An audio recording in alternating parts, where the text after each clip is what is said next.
Hello everyone, welcome to Youth Engineers Academy. My name is YK Rastogi. Strength of material के previous video में हमने एक topic start किया था जिसमें हमने आपको स्ट्रेन एनर्जी के बारे में बताया था। सबसे पहले हम लोगों ने स्ट्रेन एनर्जी को समझा था कि स्ट्रेन एनर्जी क्या होता है और उससे रिलेटेड कुछ उसकी जो टर्मिनोलॉजी है जिसमें रेजिलियंस है, प्रूफ रेजिलियंस है, मॉडुलस ऑफ रेजिलियंस है, उसके बारे में भी हम लोगों ने डिस्कस किया था।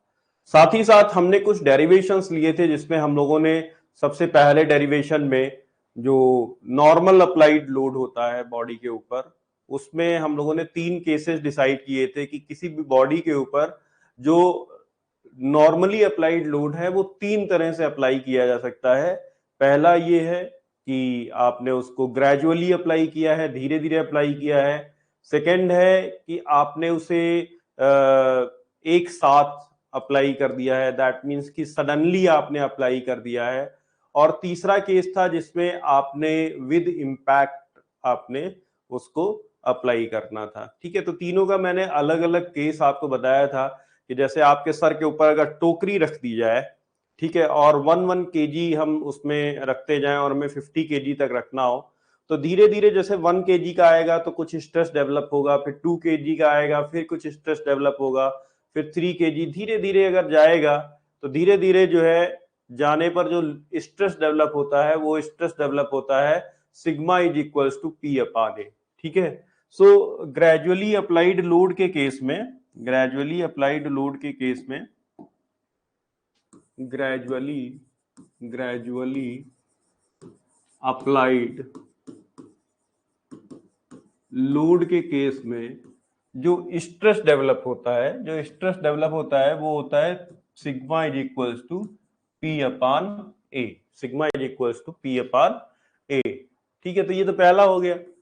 दूसरा, आपने उसको सडनली अप्लाई कर दिया। तो सडनली अप्लाई करने का मतलब होता है कि आपने 50 किलो का आपने कोई भी वेट उठाया और सीधे सर के ऊपर रख दिया, तो ये सडनली अप्लाइड का केस होता है। और सडनली अप्लाइड लोड के केस में जो स्ट्रेस डेवलप होता है वो इस वाले स्ट्रेस का 2 टाइम्स होता है, दैट मीन्स कि 2 इंटू पी अपॉन ए। और इस बात को हम लोगों ने डेरिवेशन से प्रूव किया है। ठीक है, हालांकि हमारे एक स्टूडेंट ने एक क्वेश्चन किया हुआ था कि आपने जो फर्स्ट डेरिवेशन किया था उसमें आपने स्ट्रेन एनर्जी निकाली थी कि स्ट्रेन एनर्जी कितनी होगी। तो स्ट्रेन एनर्जी का फॉर्मूला आया था E इज इक्वल्स टू, या U इज इक्वल्स टू, कुछ भी कह सकते हैं, E कह सकते हैं या U कह सकते हैं। E मत कहिए क्योंकि मॉडुलस ऑफ इलास्टिसिटी को हम लोग E लिख रहे हैं। तो U का फॉर्मूला हम लोगों ने निकाला था sigma square upon 2E into volume of the body, volume of the body. तो ये हम लोगों ने फॉर्मूला निकाला था। तो इस पे कुछ डिस्कशन भी हुआ था, लेकिन कुछ डिस्कशन अधूरा रह गया था, तो उस डिस्कशन को आज पूरा करते हैं।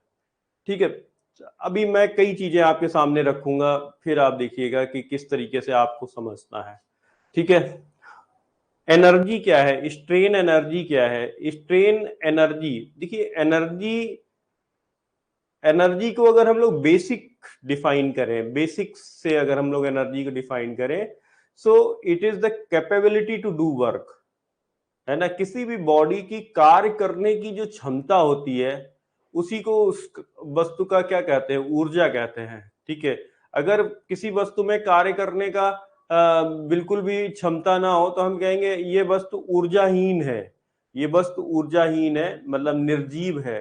कोई भी निर्जीव वस्तु जो है वो कार्य नहीं कर सकती, उससे कोई भी कार्य नहीं लिया जा सकता है, तो उसे हम लोग कहते हैं कि इसमें कोई भी एनर्जी नहीं है। तो एनर्जी क्या है, that is a capability to do work, कार्य करने की क्षमता, किसी में कम होती है, किसी में ज्यादा होती है। ठीक है, अब ये एनर्जी हम कहां से लेते हैं, तो एनर्जी जनरली हम लोग किससे लेते हैं, हम लोग फूड से लेते हैं। अच्छा, फूड को कंज्यूम करने की हमारी अपनी एक लिमिट है कि हम इतनी लिमिट तक फूड को कंज्यूम कर सकते हैं। अब वो फूड जो है वो आप अलग अलग तरीके से ले सकते हैं, अलग अलग तरह से ले सकते हैं। इन द फॉर्म ऑफ आप रोटी सब्जी से ले सकते हैं, इन द फॉर्म ऑफ आप फ्रूट से ले सकते हैं, in the form of dry fruit से भी ले सकते हैं। ठीक है, तो इस तरह से हम लोग अलग अलग तरह से ले सकते हैं। लेकिन हमारी अपनी एनर्जी की एक कैपेसिटी है कि हम इतनी एनर्जी ले सकते हैं, इससे ज्यादा एनर्जी नहीं ले सकते।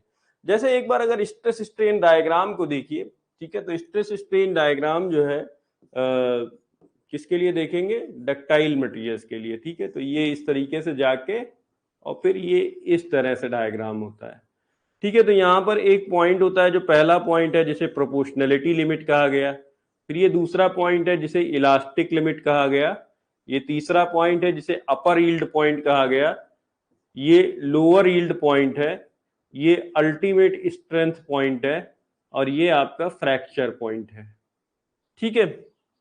अब अगर आप ध्यान दीजिए तो कोई भी बॉडी है तो वो जिस मटेरियल की बनी हुई है, किसी एक मटेरियल की बनी होगी, और उस मटेरियल का ये जो डायग्राम है, ये तो अलग अलग मटेरियल्स के लिए अलग अलग डायग्राम होगा, ठीक है। डक्टाइल मटेरियल्स में भी बहुत सारे मटेरियल्स होते हैं, कोई एक मटेरियल तो होता नहीं है।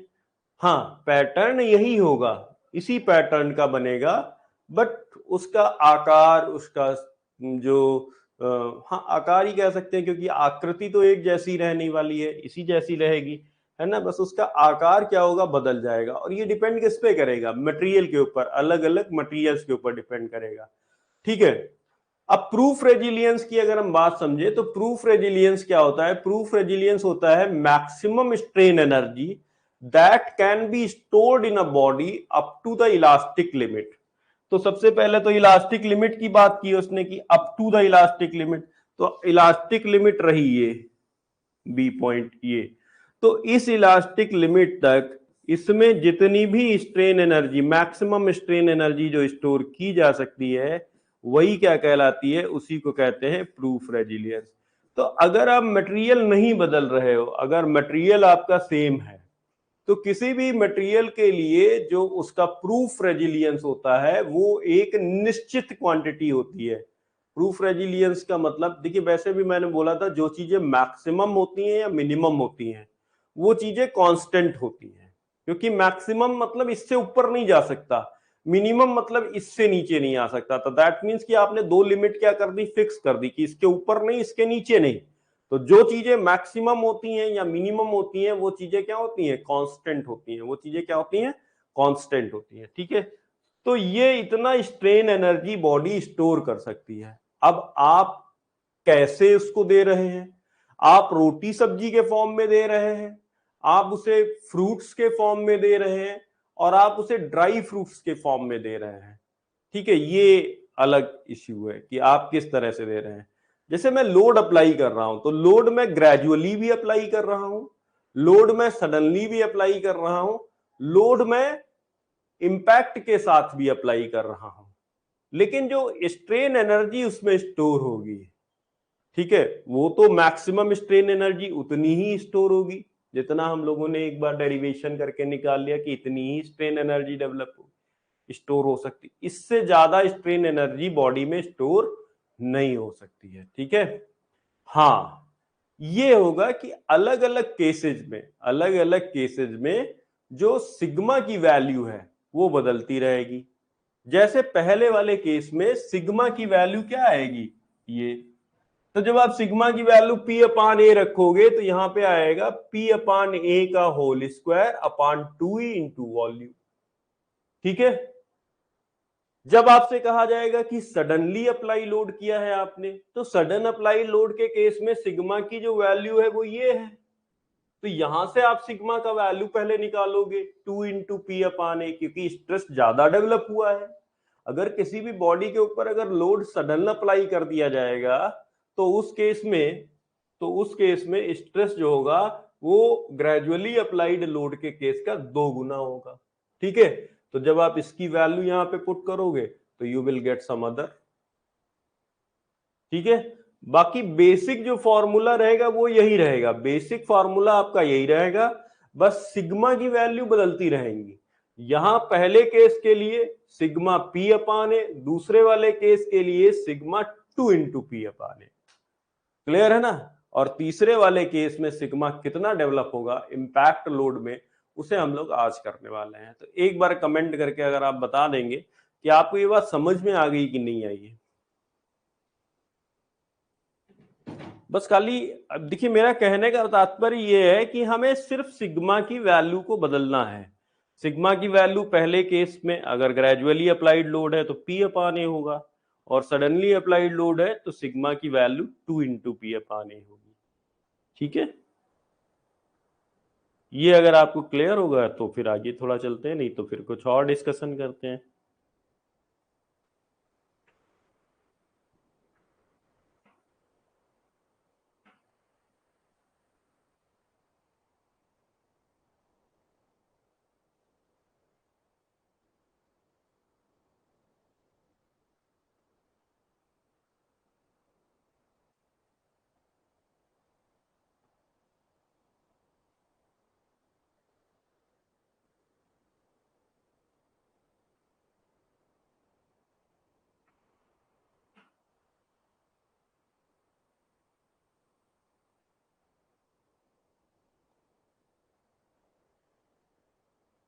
एक बार कमेंट बॉक्स में आप लोग ये टाइप कर दीजिए कि आपको ये समझ में आ गया हो तो हम लोग आगे चलें, और नहीं समझ में आया तो फिर कुछ और डिस्कशन किया जाए। नहीं आया हो तो उसमें नो लिख दीजिए कि अभी नहीं समझ में आया है।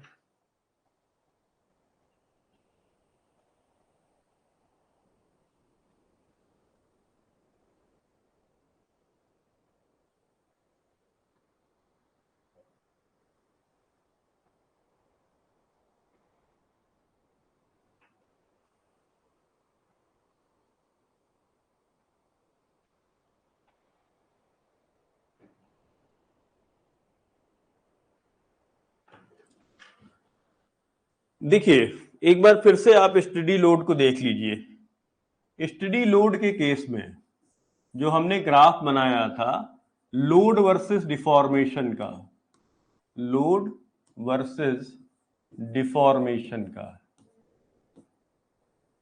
ठीक है। तो इनिशियली तो स्टार्ट हुआ था कहां से? ओरिजिन से, क्योंकि जब लोड जीरो होगा तो डिफॉर्मेशन भी क्या होगा? जीरो होगा।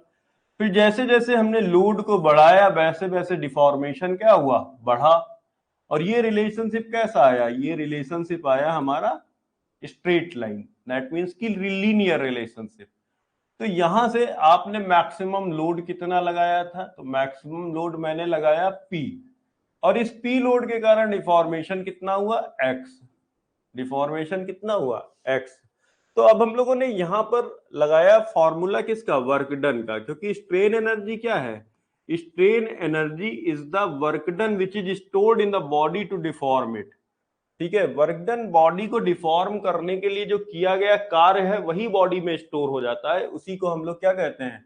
उसी को हम लोग स्ट्रेन एनर्जी कहते हैं। तो हमें निकालना था वर्क डन। अच्छा, वर्क डन का फॉर्मूला क्या होता है? वर्क का फॉर्मूला क्या होता है? Force into distance, force into distance.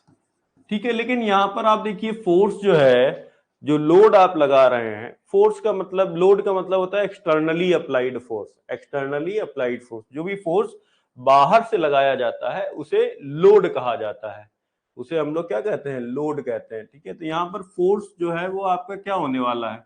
क्योंकि फोर्स आपने कभी जीरो लगाया, कभी P लगाया, बीच में भी आपने लोड को क्या किया? वेरी किया। 0 1 2 3 4 5 6 7 8 एंड सो ऑन P। आपने लोड को इस तरीके से वैरी किया। अच्छा, डिस्टेंस कितना मूव करवा दिया आपने? X मूव करा दिया डिस्टेंस। तो यहां पर जो लोड है वो लोड आपका कांस्टेंट नहीं है। तो जब भी लोड कांस्टेंट नहीं होता है तो वर्क का जो फॉर्मूला होता है वो बदल जाता है। यहां पर आ जाता है एवरेज फोर्स। क्या आ जाता है? Average force into distance. ठीक है, डिस्टेंस ट्रेवल्ड, कितनी डिस्टेंस। अच्छा, एवरेज फोर्स कितना होगा? तो सबसे मिनिमम फोर्स कितना है? 0। और मैक्सिमम फोर्स कितना है? P। तो दोनों का एवरेज ले लिया जाएगा इनटू डिस्टेंस x। तो ये आ जाता है P/2 इंटू एक्स। क्लियर है? तो ये इस तरह से निकल के आता है। इसमें फिर हम लोगों ने P का वैल्यू पुट कर दिया और X का वैल्यू पुट कर दिया, तो P कितना निकल के आया था?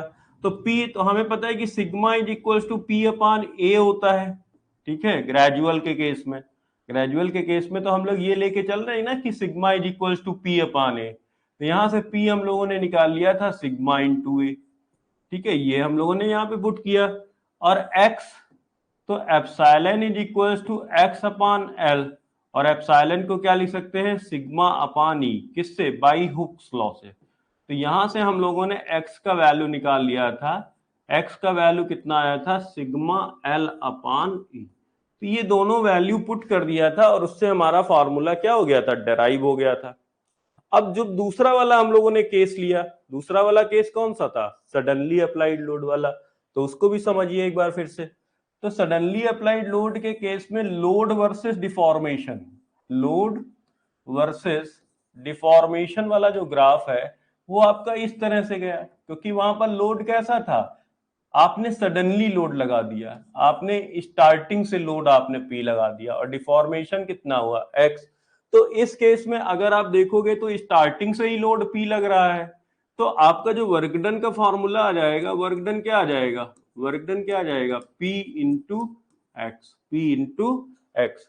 लेकिन अभी हम लोग P को नहीं लिख सकते, क्या P का हम लोग नहीं निकाल सकते, P को हम लोग यहां से नहीं लिख सकते कि P is equals to sigma into a, क्योंकि ये तो वैलिड है किसके लिए, ग्रेजुअली अप्लाइड लोड के केस में वैलिड है, सडनली अप्लाइड लोड के केस में ये वैलिड नहीं है। आप खुद सोच के देखिए, धीरे धीरे लोड लगाने पर बॉडी में जो स्ट्रेस डेवलप होगा और अचानक से आप लोड लगा दीजिए तो बॉडी में जो स्ट्रेस डेवलप होगा, दोनों स्ट्रेस क्या है, अलग अलग है ना। कभी हमें पता होता है कि हमारे ऊपर कोई प्रॉब्लम आने वाली है, तो हम उसके लिए माइंड मेकअप कर लेते हैं, ठीक है, माइंड मेकअप कर लेते हैं तो हमें स्ट्रेस कम होता है, क्योंकि हमें पता है ना कि वो प्रॉब्लम आने वाली है, आज से कुछ समय बाद आने वाली है। लेकिन अगर कहीं अचानक से प्रॉब्लम आ जाती है, कोई प्रॉब्लम सडनली आपके लाइफ में आ जाती है, ईश्वर कभी ना चाहे करे ऐसा, तो क्या होता है, हमें क्या होता है, हमें स्ट्रेस ज्यादा होता है, क्योंकि हमें उस प्रॉब्लम के बारे में पता ही नहीं होता है। तो कोई आपके ऊपर धीरे धीरे लोड रखेगा तो स्ट्रेस कम डेवलप होगा, और अगर अचानक से लोड रख दिया जाएगा तो स्ट्रेस क्या होगा, ज्यादा डेवलप होगा। तो हम लोग यहाँ पर P की value sigma upon sigma is equal to p upon a से पी की वैल्यू नहीं रख पाएंगे, लेकिन एक्स की वैल्यू वही पुट कर पाएंगे। तो एक्स की वैल्यू हम लोगों ने वही पुट कर दी थी, क्या, सिग्मा एल अपान ई, ये वाली वैल्यू पुट कर दी थी।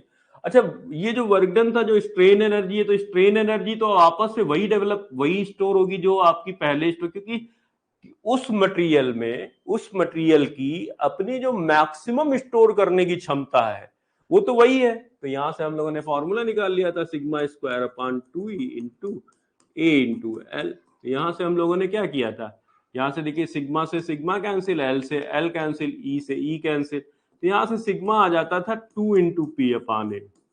अच्छा, ये थोड़ा सा जस्टिफाइड भी लग रहा है, जस्टिफाइड इसलिए लग रहा है क्योंकि सडन के केस में अचानक से कोई प्रॉब्लम आ जाती है तो हमें स्ट्रेस ज्यादा डेवलप, हमारे अंदर ज्यादा स्ट्रेस डेवलप हो जाता है, ज्यादा टेंशन हम लोग ले लेते हैं। तो वही क्या है, यहाँ पे दिख रहा है कि पहले वाले केस में कितना स्ट्रेस था, पी अपान ए, अभी कितना स्ट्रेस है, 2 इंटू पी अपान ए। अब आपको क्या करना है, फॉर्मूले में पुट करना है, ठीक है, फॉर्मूला आपका वही है, sigma square upon 2e into A L. तो उसमें आपको सिग्मा की वैल्यू कभी पी अपान ए पुट करनी है और कभी 2 इंटू पी अपान ए पुट करनी है, ठीक है। तो उस हिसाब से आपकी जो स्ट्रेन एनर्जी है वो निकल के आ जाएगी। क्लियर है ना, एक बार और सोच लीजिए, ठीक है, कोई मतलब ऐसा मत सोचिएगा कि अब मैं कितनी बार पूछ रहा हूं, पूछते रहिए जितनी बार आपका मन करे, मैं अलग अलग तरीके से आपको समझाने की कोशिश करूंगा।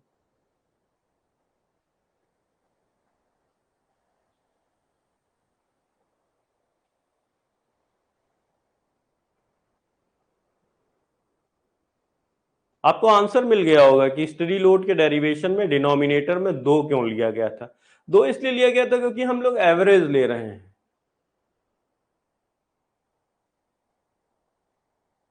अच्छा ठीक है, तो एक बार फिर से पीछे से चलते हैं, ठीक है, यहां पे आइए। ये वाला जो केस था हमारा कैसा केस था, ग्रेजुअली अप्लाइड लोड का केस था। तो ग्रेजुअली अप्लाइड लोड के केस में हमने लोड धीरे धीरे लगाया और डिफॉर्मेशन हुआ एक्स, लोड मैक्सिमम कितना लगाया, पी। वर्क डन का फार्मूला होता है फोर्स इनटू डिस्टेंस। फोर्स चूंकि कांस्टेंट नहीं है, फोर्स क्या है, फोर्स तो आपने जीरो से स्टार्ट किया और मैक्सिमम कहां तक लेके गए, पी तक लेके गए, ठीक है। तो लोड जब कांस्टेंट नहीं होता है तो हम वहां पर क्या लेते हैं, एवरेज लोड लेते हैं, क्या लेते हैं, एवरेज लोड। तो ये आ गया आपका एवरेज लोड और ये आ गई डिस्टेंस। तो यहां से आ गया 0 प्लस पी अपान 2 इंटू एक्स, यहां से पी बाई 2 इंटू एक्स आ गया। अब यहां पर P को हम लोग क्या रख सकते हैं, sigma is equal to P upon A से P की वैल्यू हम लोगों ने फाइंड आउट करी और यहां पे रख दी। इसी तरीके से एप्सिलॉन की वैल्यू वहां से निकाल ली। एप्सिलॉन क्या होता है, स्ट्रेन, और स्ट्रेन क्या होता है, change in dimension upon original dimension.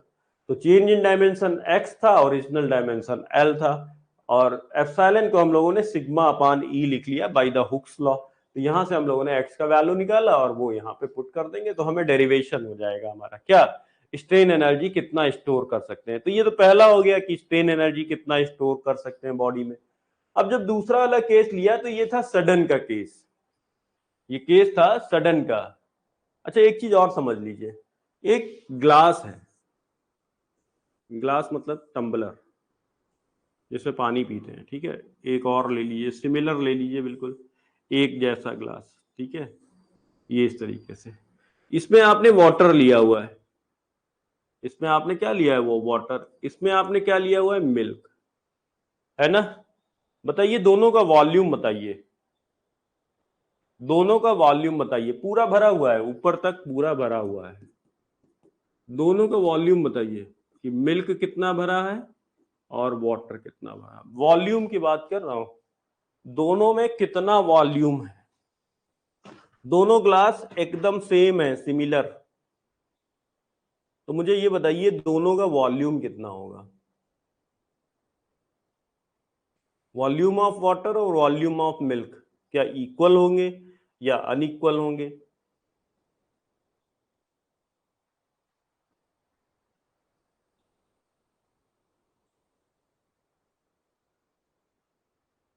अच्छा ये जो मैंने स्टडी का केस कराया है ना, स्टडी का जो मैंने केस कराया है वही सडन का केस है। स्टडी का मतलब है एक जैसा, आप वहां पर ब्रैकेट में सडन भी लिख लीजिए।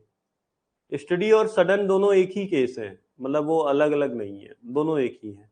अच्छा ये देखिए आपने कहा कि वॉल्यूम इक्वल है, वॉल्यूम क्या है, इक्वल है, ठीक है, क्योंकि इस गिलास की जो कैपेसिटी है, इस ग्लास की जो कैपेसिटी है वो समान है। आप इसमें पानी रखो, आप इसमें दूध रखो, ठीक है, आप इसमें लाके पारा रख दो, ठीक है, तो पारे का भी उतना ही वॉल्यूम होगा जितना वाटर का होगा, जितना मिल्क का होगा, या कोई चीज और लाके रख दीजिए जो तरल पदार्थ हो, उसको आप लाके रख दीजिए तो उसका भी वॉल्यूम क्या होगा, सेम वॉल्यूम होगा, ठीक है। लेकिन क्या सभी का मास एक जैसा होगा, नहीं, मास तो अलग अलग होगा, क्योंकि मास किस पे डिपेंड करता है, डेंसिटी के ऊपर डिपेंड करता है। मास किसके ऊपर डिपेंड कर रहा है, डेंसिटी के ऊपर डिपेंड कर रहा है। तो जिसका डेंसिटी जितना होगा उस हिसाब से उसमें उतना ही मास होगा। अब पारा वाला जो ग्लास होगा वो बहुत भारी होगा, ठीक है, पारा वाला जो ग्लास होगा वो काफी भारी होगा। तो वॉल्यूम दोनों का क्या हो गया, दोनों का जो वॉल्यूम हो गया वो सेम हो गया, वॉल्यूम ऑफ वाटर और वॉल्यूम ऑफ मिल्क क्या हो गया, सेम हो गया। लेकिन अगर हम कहें कि मास किसका ज्यादा होगा, तो मास उसका ज्यादा होगा जिसका जिसका डेंसिटी ज्यादा होगा, जिसका डेंसिटी ज्यादा होगा, जो ज्यादा डेंस होगा इन दोनों में से, जो ज्यादा डेंस होगा। तो हम मान लेते हैं कि मिल्क ज्यादा डेंस होगा तो मिल्क का जो मास होगा वो ज्यादा होगा, ठीक है। या आप इसको मरकरी ले लीजिए, एम की जगह एम को मरकरी ले लेते हैं, तो मरकरी से एक चीज क्लियर हो जाती है कि हाँ दोनों का वॉल्यूम इक्वल है बट दोनों का मास क्या है, अलग अलग है, ठीक है। इसी तरीके से किसी बॉडी में स्ट्रेन एनर्जी क्या है, स्ट्रेन एनर्जी तो एनर्जी मतलब कैपेसिटी या कैपेबिलिटी टू डू वर्क। अब किसी व्यक्ति की कैपेसिटी कितनी है, किसी बॉडी की कितनी कैपेसिटी है, वो कितनी एनर्जी स्टोर कर सकता है, तो एनर्जी स्टोर करने की जो कैपेसिटी है वो तो समान है, चाहे आप दूध भरो, चाहे मरकरी भरो, चाहे पानी भरो, आएगा उतना ही, ठीक है। तो इसी तरीके से सेम एनर्जी है, तो एनर्जी आएगा उतना ही। हाँ अब आपके भरने के जो तरीका है कि आप मरकरी डाल रहे हो कि दूध डाल रहे हो आप, तो मास अलग अलग हो सकता है। तो इसी तरीके से स्ट्रेस अलग अलग हो सकता है, स्ट्रेस जो डेवलप हो रहा है वो अलग अलग हो सकता है, बट स्ट्रेन एनर्जी एक ही होगा कि मैक्सिमम स्ट्रेन एनर्जी वो कांस्टेंट है आपकी। बस खाली क्या वैल्यू बदलेगी, किसकी वैल्यू बदलेगी, स्ट्रेस की वैल्यू बदलेगी। तो फॉर्मूला वही रहेगा, बस उसमें स्ट्रेस की वैल्यू जो है वो आप अपने हिसाब से डाल दीजिए। स्ट्रेस अगर ग्रेजुअली अप्लाई लोड किया है तो स्ट्रेस की वैल्यू P अपॉन A। और अगर आपने सडनली या स्टडी लोड लगा दिया है, स्टडी का मतलब होता है एक समान, मतलब ना बदलने वाला, ठीक है, तो आपने सडनली या स्टडी लोड लगाया है तो उस केस में आप जो है सिग्मा की वैल्यू 2 इंटू पी अपॉन ए करेंगे, लेकिन रखेंगे उसी फॉर्मूले में, फॉर्मूला आपका वही रहेगा, ठीक है, फॉर्मूला नहीं बदलने वाला। तो इसी तरीके से यहाँ पर वॉल्यूम नहीं बदलेगा, मास अलग अलग हो सकता है। उसी तरीके से वहां पर क्या है कि फॉर्मूला स्ट्रेन एनर्जी वही रहेगी, बस स्ट्रेस की वैल्यू आप बदलते रहिए अपने हिसाब से, ठीक है। सो क्लियर हुआ कि नहीं हुआ? अब यहां पर क्या था ये वाला, हाँ दूसरा, ये स्टडी लोड या स्टडी या सडन, ठीक है, लिख देता हूं स्टडी या फिर sudden, suddenly applied load, study load या फिर सडनली अप्लाइड लोड, ठीक है। तो इस केस में क्या हो रहा है, इस केस में आप देखिए लोड आपने स्टार्टिंग से कितना लगाया P और एंड तक आपने लोड कितना लगाया P लोड लगाया, तो मतलब लोड आपने चेंज नहीं किया। तो यहां पर तो हम एवरेज नहीं लेंगे, अगर आप लोगे भी एवरेज, फॉर एग्जांपल सपोज करो कि आप एवरेज लो, तो स्टार्टिंग में कितना लोड लगाया P, बाद में कितना लोड लगाया P, डिवाइडेड बाई 2 करोगे तो 2P अपॉन 2 कितना आ जाएगा, P ही आ जाएगा। क्लियर है ना? यहां पर भी हो वही रहा है, एवरेज लोड ही ले रहे हैं, ठीक है, लेकिन चूंकि लोड कांस्टेंट है इसलिए हमने उसको लिखा नहीं, डायरेक्टली हमने लिख दिया P इंटू एक्स, ठीक है। अब हम P को सिग्मा इंटू ए के हिसाब से नहीं लिख सकते, क्यों नहीं लिख सकते, है ना, क्योंकि ग्रेजुअली अप्लाइड लोड के केस में तो सिग्मा की वैल्यू होती है P upon A, but sudden applied load के केस में सिग्मा की वैल्यू P अपॉन ए नहीं होगी, उसमें स्ट्रेस ज्यादा डेवलप होगा, ठीक है। तो हम लोग इसके हिसाब से नहीं रख सकते, तो बस खाली P की वैल्यू नहीं रखी है, बाकी एक्स की वैल्यू रख दी और जो स्ट्रेन एनर्जी का फार्मूला था वो रख दिया, यहां से हम लोगों ने निकाल लिया कि स्ट्रेस कितना डेवलप होगा, ठीक है। तो ये हम लोगों ने कहा से निकाला। अभी आप एक बार बताइए कि आपको क्लियर हुआ या नहीं हुआ।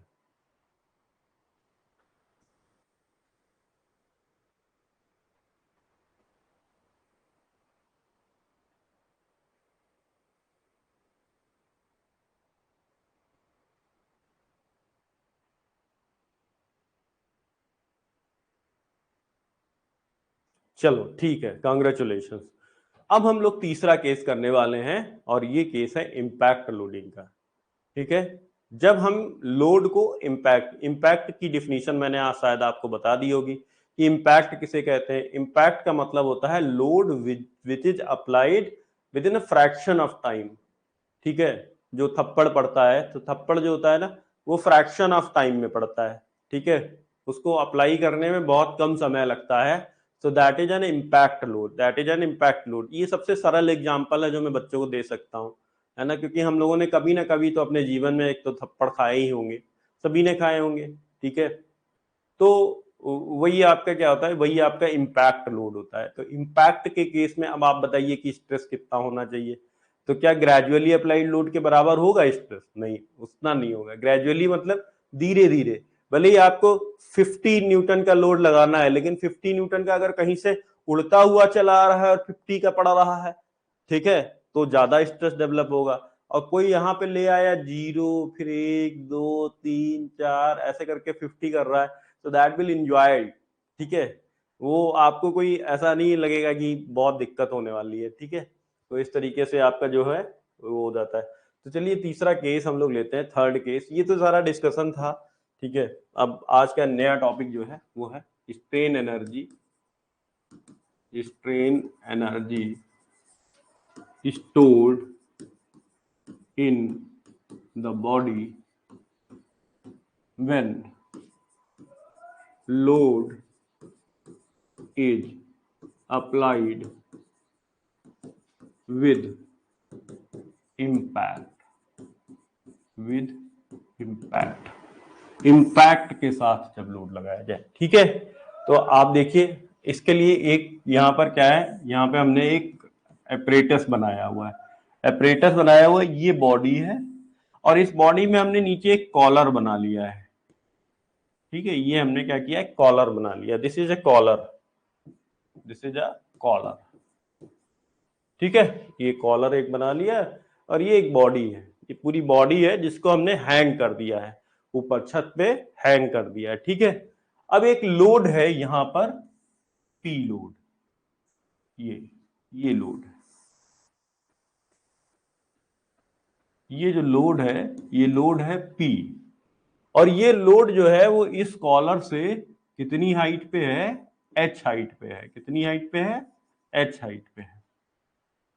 अभी हमने क्या कर रखा है, इसको रोक के रखा हुआ है। किसको रोक के रखा हुआ है, वहां पे पकड़ के रखा हुआ है, ठीक है। अभी जब मैं इसको छोड़ूंगा, ठीक है, तो ये दड़दड़ाते हुए आएगी और नीचे कॉलर पे क्या करेगी, एक इंपैक्ट लोड डालेगी, एक इंपैक्ट लोड डालेगी। कितना लोड डालेगी, P।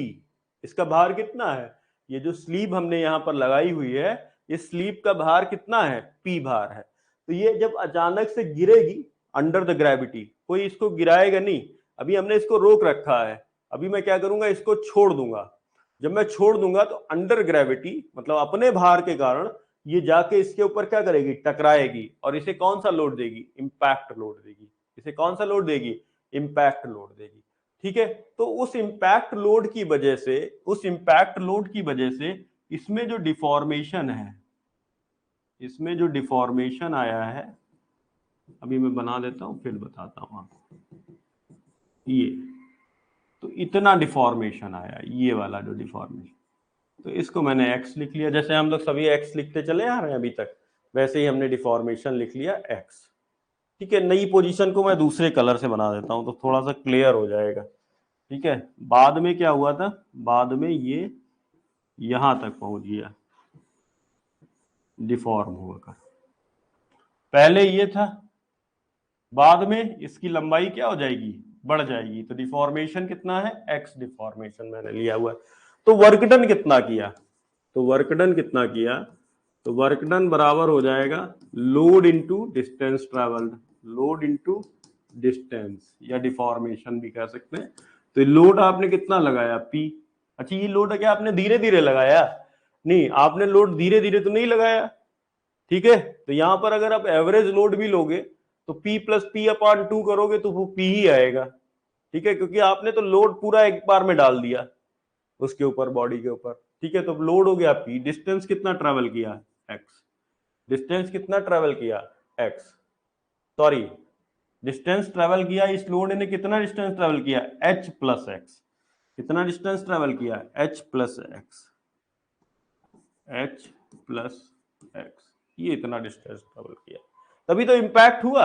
अगर ये h डिस्टेंस ना होता तो ये वाला केस आपका दूसरा वाला केस बन जाता, सडन वाला केस या स्टडी वाला केस बन जाता, है ना भाई। थप्पड़ भी आता है तो कहीं से डिस्टेंस ट्रेवल करते हुए आता है ना, ऐसे ये इस तरीके से डिस्टेंस ट्रेवल करते हुए आता है। तो ऐसे ये जो लोड है, इंपैक्ट लगने के लिए इसने h डिस्टेंस क्या किया, ट्रेवल किया, हमने h ऊंचाई से फेंक दी। अच्छा, मैंने फर्स्ट डे जो एग्जांपल भी दिया था तो मैंने कहा था कि आप फर्स्ट फ्लोर, ग्राउंड फ्लोर पे और फर्स्ट फ्लोर पे आपके ऊपर से 50 किलो का लोड आ जाए तो वो लोड कैसा आएगा, इंपैक्ट लोड आएगा। कैसा लोड आएगा, इंपैक्ट, ठीक है। तो ये आपका आ गया P into H plus x. अब देखो P को तो हम नहीं रखने वाले, क्योंकि P का तो हमें नहीं पता ना कि इसमें सिग्मा किस हिसाब से डेवलप हुआ, तो P की वैल्यू नहीं रखेंगे, बट x का वैल्यू रखेंगे, ठीक है। तो ये आ जाएगा P H प्लस, इसको हम लोग क्या रखते हैं, इसको हम लोग रखते हैं सिग्मा L अपॉन E, ठीक है।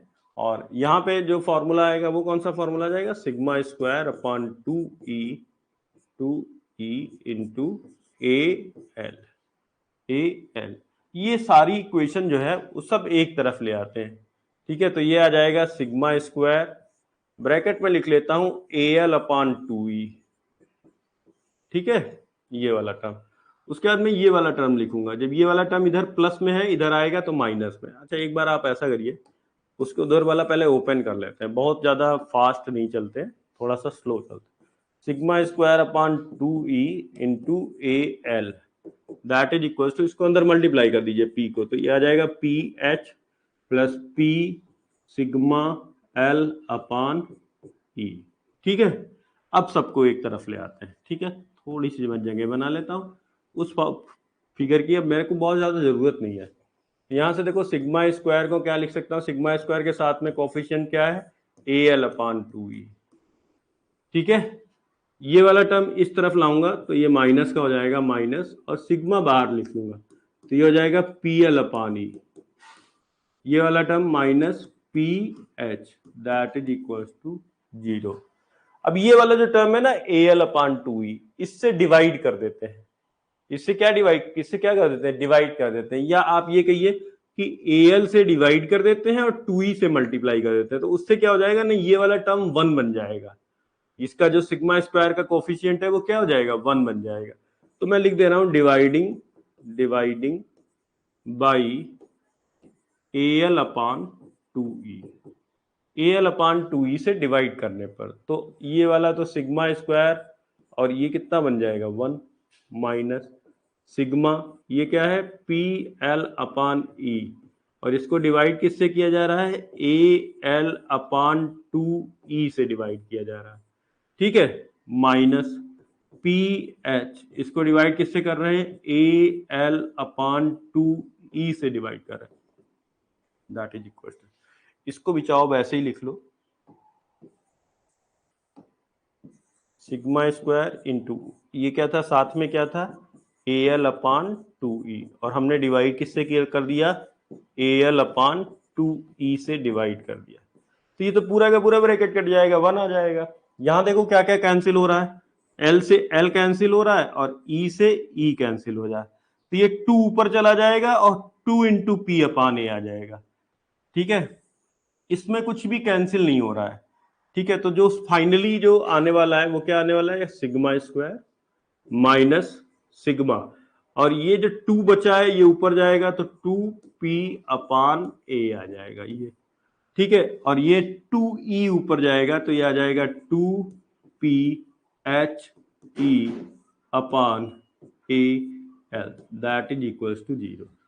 अब ये हमारे पास सिग्मा में एक क्वाड्रेटिक इक्वेशन है, सिग्मा में क्या है, एक क्वाड्रेटिक इक्वेशन है, और इस क्वाड्रेटिक इक्वेशन को कैसे सॉल्व करेंगे, तो हमारे पास एक फॉर्मूला है जिसे हम लोग बहुत ही सम्मान के साथ कहते हैं श्रीधराचार्य, ठीक है। श्रीधराचार्य को सम्मान के साथ इसलिए कहना चाहिए क्योंकि वो एक महान गणितज्ञ थे, ठीक है, और उन्होंने ही उस फार्मूले को इजाद किया था, उन्होंने इस फार्मूले का इन्वेंशन किया था, उसको डेराइव किया था, तो इसलिए बड़े ही सम्मान के साथ उनका नाम लेते हैं श्रीधराचार्य, ठीक है। तो ये सिग्मा स्क्वायर और ये हम लोग तो पहले तो चाहो तो कंपेयर कर लो, ठीक है, या कंपेयर ना भी करना चाहो, डायरेक्ट करना चाहो तो डायरेक्ट कर लेते हैं। मैं फार्मूला लिख देता हूं, उसके बाद में फिर आप देख लीजिए। फार्मूला क्या होगा, सिग्मा इज इक्वल्स टू क्या होता है, -b plus minus under root b square -4ac/2a।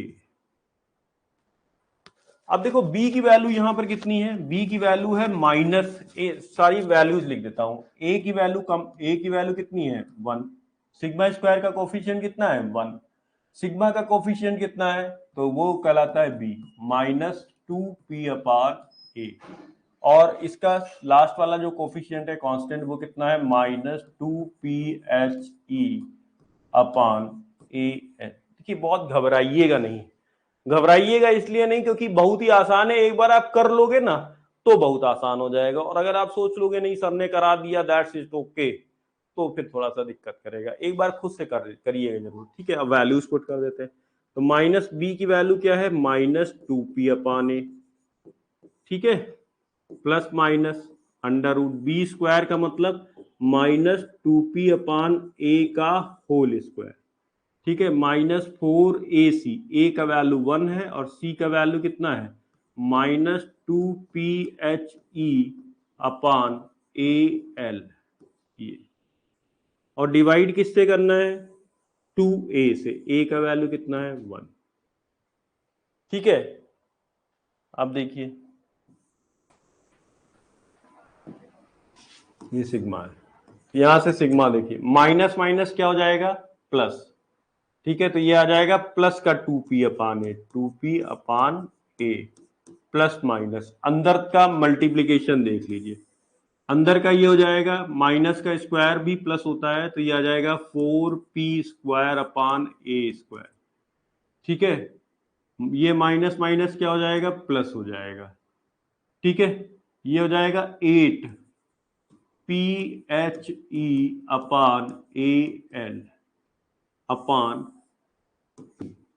अब यहां से आपको कॉमन लेना होगा, अंदर से हम लोग कॉमन लेंगे 4p² अपान a स्क्वायर को कॉमन लेंगे, तो 2p upon a plus minus अंदर कॉमन ले रहे हैं क्या, 4p² अपान a स्क्वायर, ये कॉमन ले रहे हैं। तो ये पहला वाला टर्म क्या बन जाएगा 1, सारा कुछ इसका क्या ले लिया गया, कॉमन ले लिया गया। अब यहां पर 8 है और मेरे को कॉमन कितना चाहिए 4, तो यहां पर कितना बचेगा 2। मेरे को कितना चाहिए p² चाहिए, लेकिन यहां पर क्या है सिर्फ p है, तो मैं p से ऊपर नीचे अगर मल्टीप्लाई करूंगा तभी जाके ऊपर p² बनेगा। इसका मतलब नीचे क्या आ जाएगा p आ जाएगा, ऊपर वाला p² चला जाएगा। नीचे क्या है l है, सॉरी a है, अब मेरे को नीचे से क्या चाहिए a² चाहिए, नीचे से क्या चाहिए a², तो a से ऊपर नीचे मल्टीप्लाई करूंगा तो नीचे वाला a² कॉमन ले लूंगा तो a कहां पहुंच जाएगा ऊपर, बाकी सारी चीजें यही HEL, ये ऐसे आ जाएगा डिवाइडेड बाई 2। अब देखो इसमें ये जो हमने कॉमन लिया है ये इस रेडिकल साइन के मतलब अंडर रूट साइन के बाहर निकल आएगा। 4 का अंडर रूट होता है 2, p² का अंडर रूट होता है p, a² का अंडर रूट होता है a।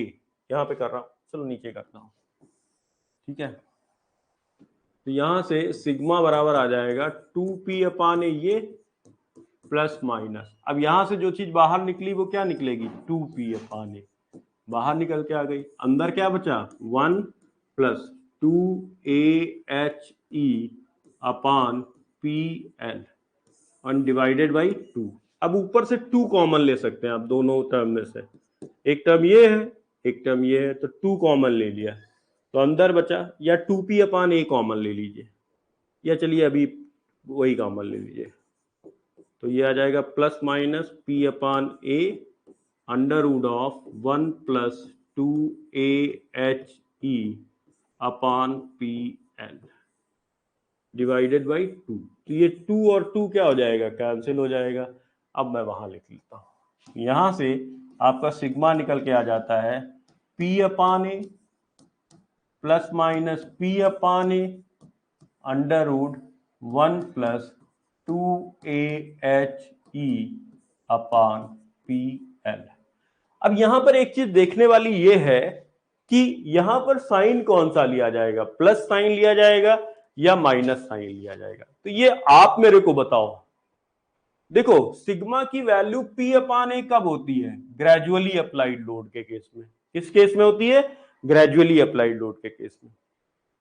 जब हमने सडनली लोड अप्लाई किया तो सिग्मा की वैल्यू बढ़ गई, कितनी हो गई 2p अपान a हो गई, और अगर मैंने इंपैक्ट डाला तो फिर स्ट्रेस की वैल्यू क्या हो जानी चाहिए, और बढ़ जानी चाहिए। ठीक है, स्ट्रेस की वैल्यू क्या हो जानी चाहिए, और बढ़ जानी चाहिए। तो यहां पे साइन क्या आना चाहिए, प्लस आना चाहिए, जबकि माइनस साइन नहीं आएगा, क्योंकि माइनस साइन का मतलब है कि स्ट्रेस की वैल्यू ग्रेजुअली से भी क्या हो जा रही है, कम हो जा रही है, जबकि वैल्यू क्या होगी, कम नहीं होगी, बढ़ेगी वैल्यू। ठीक है, तो यहां से प्लस साइन लेने पर, ठीक है, तो प्लस साइन लेने पर क्यों लेंगे ये मैंने आपको बता दिया, यहां से सिग्मा लेंगे और ये p अपान ए आप कॉमन ले लीजिए, तो p अपान ए कॉमन ले लिया तो ये आ जाएगा 1 plus under root of 1 plus 2ahe upon pl, ये आपका फार्मूला निकल के आ जाएगा। ये वैल्यू आ जाएगी किसकी, सिग्मा की वैल्यू आ जाएगी, this value will be the value of sigma. अब आप देख लीजिए जो भी स्टेप, अगर आपको कोई स्टेप ऐसा हो कि नहीं क्लियर हुआ, एक बार आप इसे करिएगा जरूर, ठीक है, कर लेंगे तो ज्यादा बेटर रहेगा। ठीक है, बिना ऐसे देखने से जो है वो चीज क्लियर नहीं हो पाएगी उतनी, एक बार आप इसको जरूर कर लीजिए।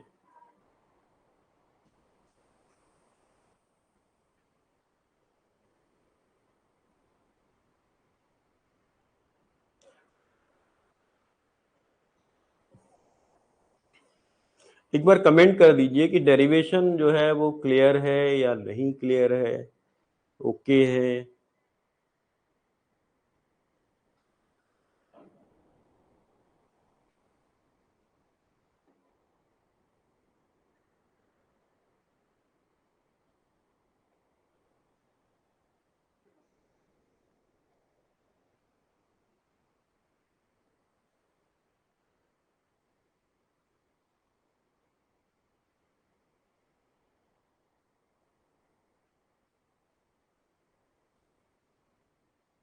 चलो ठीक है।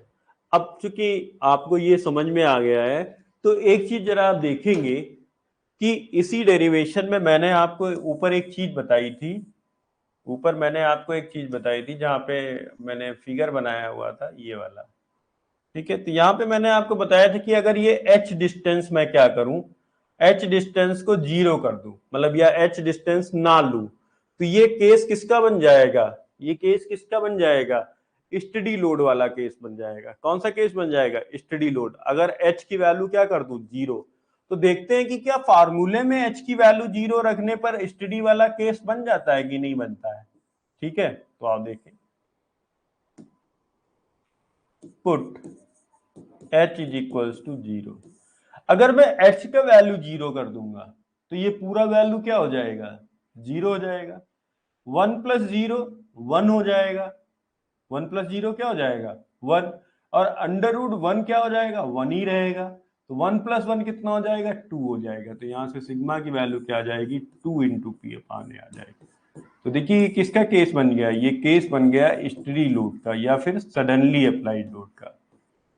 ठीक है, एच का वैल्यू 0 रखने पर, तो दैट मीन्स कि जो फॉर्मूला हम लोगों ने फ्रेम किया है, ये फॉर्मूला क्या है, बिल्कुल सही है, एकदम बढ़िया है, मस्त फॉर्मूला है।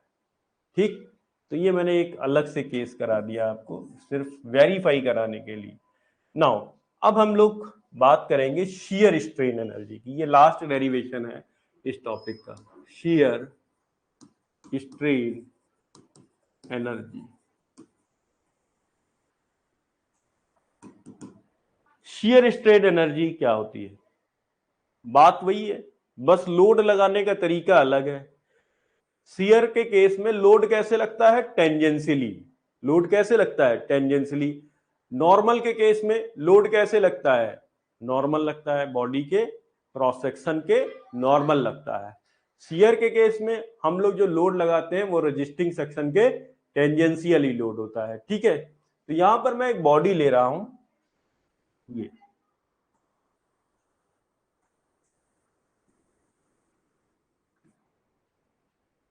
ठीक है, ए बी सी डी, ये मैंने एक बॉडी लिया हुआ है। ठीक है, इस बॉडी पर इसकी जो थिकनेस है वो आप टी ले लीजिए, इसकी जो थिकनेस है उसको टी ले लेते हैं, मतलब थिकनेस का मतलब है कि ये बॉडी ऐसी है, 3 डायमेंशनल बॉडी है। ठीक है, तो अभी लेकिन मैं उसको बना नहीं रहा हूं, बना इसलिए नहीं रहा हूं क्योंकि फिर वो अच्छा दिखेगा नहीं। तो हम लोग ऐसा मान लेते हैं कि let T is the thickness of body, body का थिकनेस कितना है टी है। ठीक है, और थिकनेस किधर होगा, बोर्ड के परपेंडिकुलर, बोर्ड के परपेंडिकुलर, बोर्ड के परपेंडिकुलर। अब मैं यहां पर लोड लगा रहा हूं, इस वाले एरिया पर मैंने लोड लगाया पी।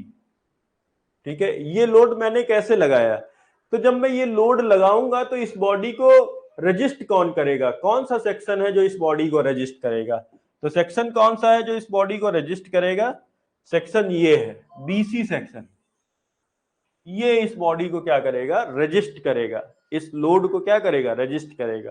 तो जो लोड आपने लगाया है वो इस सेक्शन के कैसे है, टेंजेंशियली है, कैसे है, टेंजेंशियली है, स्पर्शीय है। ठीक है, तो इसके कारण जो स्ट्रेन एनर्जी डेवलप होगी इस लोड के द्वारा, अगर आप बॉडी में कोई भी डिफॉर्मेशन करते हैं तो डिफॉर्मेशन के दौरान आपके द्वारा किया गया कार्य बॉडी में स्ट्रेन एनर्जी के रूप में स्टोर हो जाएगा, जिसे हम लोग कहेंगे शियर स्ट्रेन एनर्जी। या सिंपली आप कह सकते हैं कि शियर स्ट्रेन एनर्जी के दौरान जो है लोड कैसा लगाया जाएगा, टेंजेंशियली लोड लगाया जाएगा। जब आप लोड टेंजेंशियली लगाओगे, जब आप लोड टेंजेंशियल लगाओगे तो इस बॉडी में डिफॉर्मेशन होगा, तो बॉडी कैसे डिफॉर्म करके जाएगी, इस तरह से, यही तो नया डिफॉर्मेशन हो जाएगा, क्योंकि ये वाला तो सेक्शन फिक्स है ना, तो ये तो कहीं मूव होके नहीं जाने वाला है। तो डी की नई लोकेशन आ जाएगी डी डैश, और ए की नई लोकेशन आ जाएगी ए डैश। और ये जो वर्टिकली में वर्टिकल फेस जितना टर्न होता है, जितना एंगुलर डिस्प्लेसमेंट लेता है, वही हमारा क्या कहलाता है, शियर स्ट्रेन, वही हमारा क्या कहता है, शियर स्ट्रेन। तो यहां पर लोड कितना लगाया आपने, लोड लगाया पी, और डिफॉर्मेशन कितना हुआ, डिफॉर्मेशन कितना हुआ डी डी डैश या फिर ए डैश। भाई जब आपने लोड लगाया तो उस लोड के कारण डिफॉर्मेशन, मतलब डिस्टेंस कितना ट्रेवल किया, तो डिस्टेंस कितना ट्रेवल किया, डी ने डिस्टेंस ट्रेवल किया डी डी डैश, या ए ने डिस्टेंस ट्रेवल किया ए डैश, तो ए डैश और डी डी डैश बराबर ही होंगे क्योंकि सेम लोड है। ठीक है, तो यहां पर हम लोग लिख सकते हैं work done on the body, on the body to deform it, to deform it, to deform it, तो कितना हो जाएगा, लोड आपने कितना लगाया P और डिफॉर्मेशन कितना हुआ डी डी डैश। देखो यहां पर क्या होता है ना, शियर स्ट्रेन एनर्जी के केस में एक ही केस है, ठीक है, स्टडी लोड वाला, क्योंकि अब आप टेंजेंशियली लोड जब लगाएंगे ना, टेंजेंशियल लोड, तो वो आप स्टडी नहीं लगा सकते, ग्रेजुअली ही लगा सकते हैं। ठीक है भाई, कहीं पे भी लोड लगाना है तो जीरो से स्टार्ट करोगे, फिर धीरे धीरे लोड बढ़ाओगे, स्पर्शीय लोड अचानक से नहीं लगा सकते। ठीक है, इंपैक्ट के साथ नहीं लगा सकते। तो ये आपका आ जाता है P into D D dash. अब P को हम लोग क्या लिख सकते हैं, तो P को फिर वही है, शियर स्ट्रेस क्या होता है, shear stress tau is equal to P upon A, तो यहां से P आपका आ जाएगा टाउ, टाउ इंटू ए।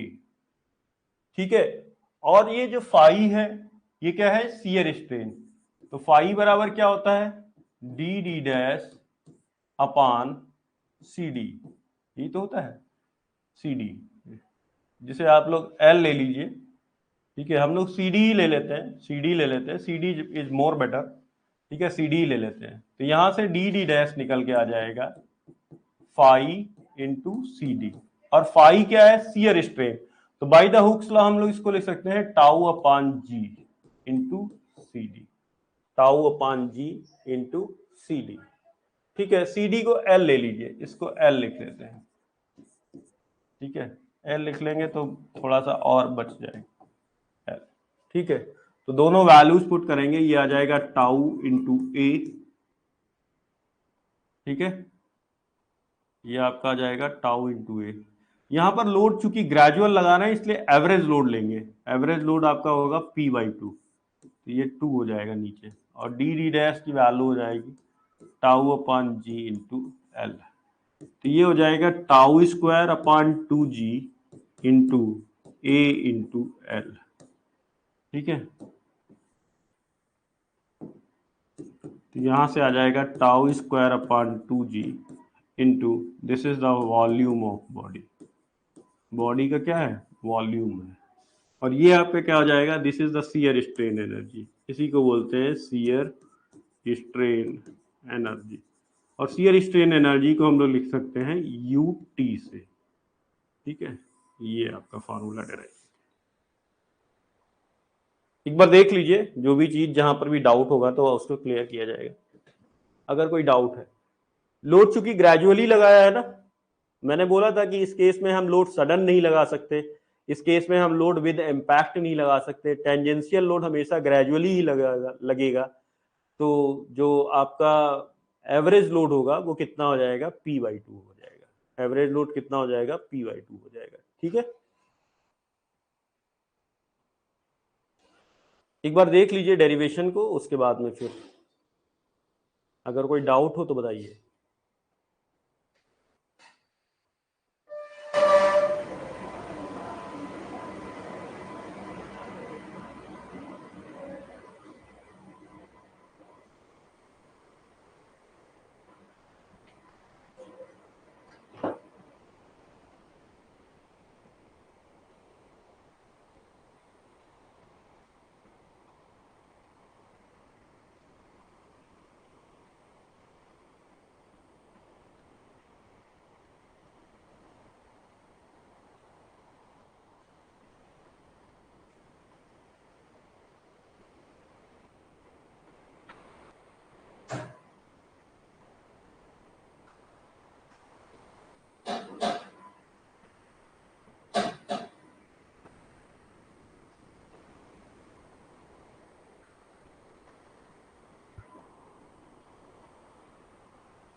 तो ये डेरिवेशन है एक बार ओके।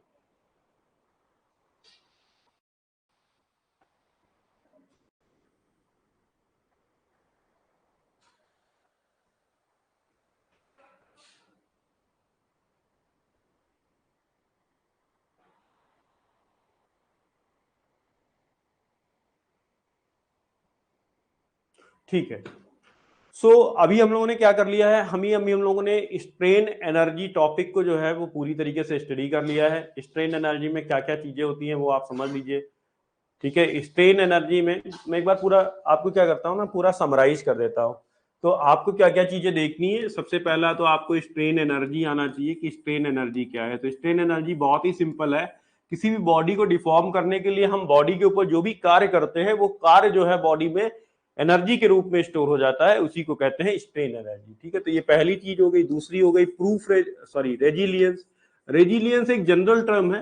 रेजिलियंस का मतलब होता है कि बॉडी में जितना स्ट्रेन एनर्जी स्टोर है वो कहलाता है रेजिलियंस। तीसरा हो जाता है प्रूफ रेजिलियंस, तो ये एक स्पेसिफिक टर्म है।